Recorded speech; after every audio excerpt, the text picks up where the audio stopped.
요한이 기록한 기쁜 소식, 요한복음 12장. 유월절 엿새 전에 죽은 나사로를 살리신 베다니로 가셨다.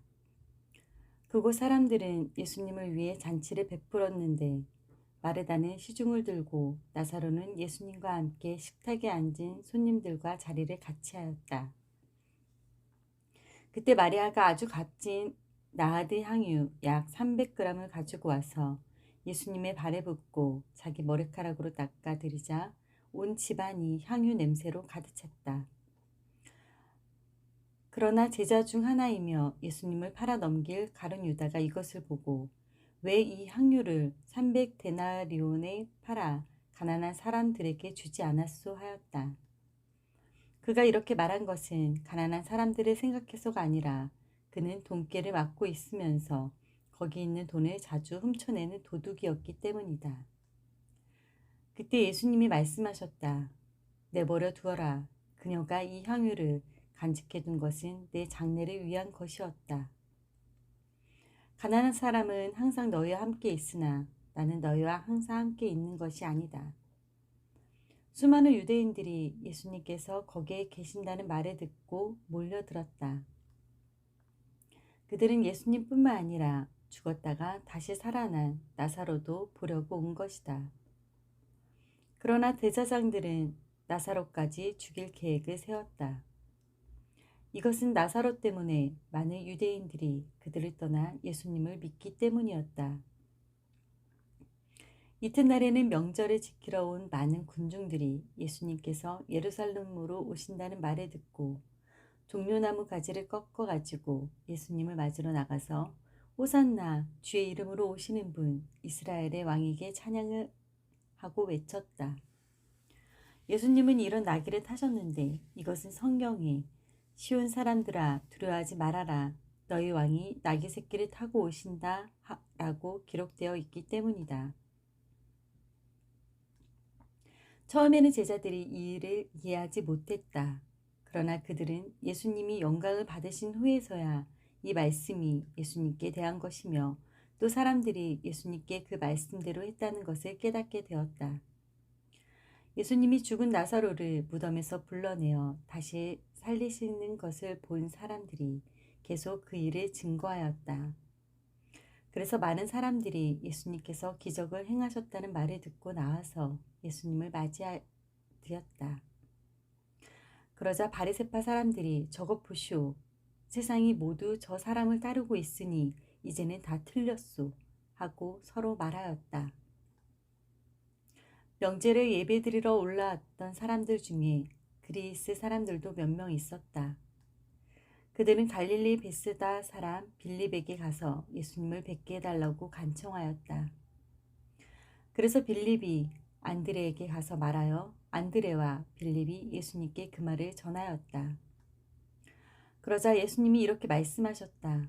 내가 영광을 받을 때가 왔다. 내가 분명히 너에게 말한다. 한 알의 밀이 땅에 떨어져 죽지 않으면 한 알 그대로 있지만 그것이 죽으면 많은 열매를 맺는다. 자기 생명을 사랑하는 사람은 그 생명을 잃을 것이며 이 세상에서 자기 생명을 미워하는 사람은 그 생명을 영원히 보존할 것이다. 누구든지 나를 섬기고자 하면 나를 따라야 한다. 내가 있는 곳에 내 종도 있을 것이다. 누구든지 나를 섬기면 내 아버지께서 그를 귀하게 여기실 것이다. 지금 내 마음이 몹시 괴로우니 무슨 말을 해야 할까? 아버지, 나를 구원하여 이 때를 피하게 해주소서. 그러나 나는 이 일 때문에 이때에 왔습니다. 아버지, 아버지의 이름을 영광스럽게 하소서. 바로 그때 하늘에서 이런 소리가 들려왔다. 내가 이미 영광스럽게 하였고 다시 영광스럽게 할 것이다.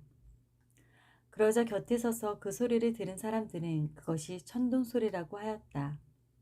또 어떤 사람들은 천사가 예수님께 말한 것이라고도 하였다. 그래서 예수님이 이렇게 말씀하셨다.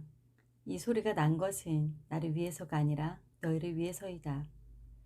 지금은 이 세상이 심판받을 때이다. 이제 이 세상 임금인 사탄은 쫓겨날 것이다. 내가 땅에서 들리면 모든 사람을 이끌어 나에게 오게 하겠다. 예수님은 자기가 어떤 죽음을 당할 것인가를 보여주시기 위해서 이 말씀을 하셨다. 그때 군중들이 예수님께 우리는 율법에서 그리스도가 영원히 계신다고 들었습니다. 그런데 어째서 선생님은 자신이 죽을 것이라고 하십니까? 그리스도란 도대체 누굽니까? 하고 묻자 예수님이 이렇게 대답하셨다. 아직 얼마 동안은 빛이 너희 가운데 있을 것이다. 어두움이 덮치기 전 아직 빛이 있을 동안에 빛 가운데 걸어라. 어둠 속에 걷는 사람은 자기가 어디로 가는지도 모른다. 너에게 아직 빛이 있을 동안에 그 빛을 믿어라. 그러면 너희가 빛의 자녀가 될 것이다. 예수님은 이 말씀을 하시고 그들을 떠나 몸을 숨기셨다. 예수님께서 그렇게 많은 기적을 사람들 앞에서 베푸셨으나 그들은 예수님을 믿으려 하지 않았다. 그래서 주여 우리가 전한 것을 누가 믿었으며 주의 권능이 누구에게 나타났습니까? 라고 한 예언자 이사야의 예언이 이루어졌다. 그들이 믿을 수 없었던 이유를 이사야는 또 이렇게 말하였다. 주께서 그들의 눈을 멀게 하시고 그들의 마음을 무감각하게 하셨으니 이것은 그들이 눈으로 보고 마음으로 깨닫고 돌아와서 고침을 받지 못하게 하기 위해서였다. 이사야는 주님의 영광을 보았기 때문에 예수님을 가리켜 그렇게 말하였다. 유대인이 지도자들 가운데도 예수님을 믿는 사람들이 많았으나 바리새파 사람들이 회당에서 쫓아낼까 두려워 믿는다는 말을 못하고 있었다. 그들은 하나님이 주시는 영광보다 세상의 영광을 더 사랑했던 것이다. 예수님은 큰 소리로 이렇게 말씀하셨다. 나를 믿는 사람은 나를 믿는 것이 아니라 나를 보내시는 분을 믿는 것이며 나를 보는 사람은 나를 보내신 분을 보는 것이다.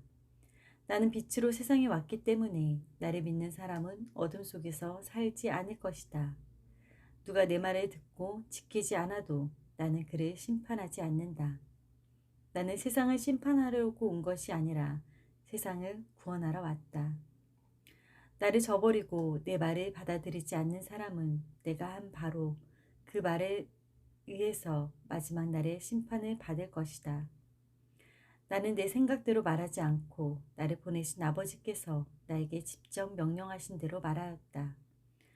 나는 아버지의 명령이 영원한 생명임을 안다. 내가 하는 말은 아버지께서 나에게 말하라고 일러주신 그대로이다. 이는 하나님의 말씀입니다. 아멘.